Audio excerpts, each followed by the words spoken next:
तर खासदार नवनीत राणा यांच्या बनावट जात प्रमाणपत्र प्रकरणाचा निकाल 1 एप्रिल नंतर लागणार आहे। होळीच्या सुट्टीमुळे सुप्रीम कोर्टाचं कामकाज आता 1 एप्रिल नंतर होणार आहे। निकालाचं वाचन ओपन कोर्टात होणार आहे। निकालानंतरच नवनीत राणा यांच्या उमेदवारीबाबत आता भाजप निर्णय घेऊ शकतं।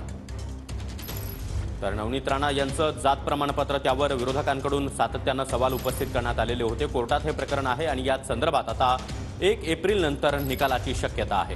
आणि या संदर्भात अधिक माहिती देण्यासाठी आमचे प्रतिनिधी संदीप राजगुळकर सध्या आपल्यासोबत आहेत। संदीप, नवनीत राणा यांच्या जात प्रमाणपत्राचा निकाल आता 1 एप्रिल नंतर लागण्याची शक्यता आहे।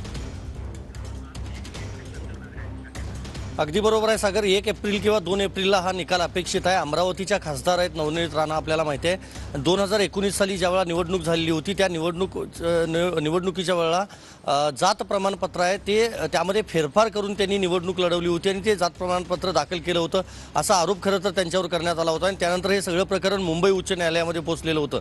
मुंबई उच्च न्यायालयानं त्यांचं जात प्रमाणपत्र रद्द केलेलं होतं, त्यामुळे त्यांची खासदारकी धोक्यात आलेली होती।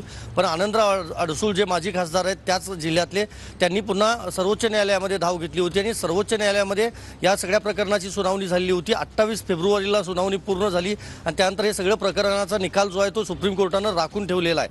आता सध्या होळीची सुट्टी सुरू आहे आणि 1 तारखेला कोर्टाचं कामकाज सुरू होणार आहे। दुसरीकडे अमरावती हा दुसऱ्या टप्प्यात महाराष्ट्रात ज्यावेळेला मतदान होणार आहे लोकसभेसाठी त्यावेळेला मतदान होणार आहे, त्यामुळे त्याचं नोटिफिकेशन जे आहे ते 28 मार्चला निघणार आहे। त्यामुळे ज्यावेळेला हे नोटिफिकेशन निघणार आहे आणि त्याच वेळेला सुप्रीम कोर्टाचा हा निकाल अपेक्षित आहे। नवनीत राणा यांचं आता जात प्रमाणपत्र जे आहे त्याच्याबद्दल सर्वोच्च न्यायालय काय निकाल देतं त्याच्यावर राणा यांची खरं तर खासदारकी पुढची किंवा त्यांची उमेदवारी जी आहे ती अवलंबून असणार आहे। त्यामुळे या निर्णयाकडे संपूर्ण राज्याचं लक्ष असणार आहे। सागर, संदीप, धन्यवाद तुम्ही दिलेल्या या माहितीसाठी।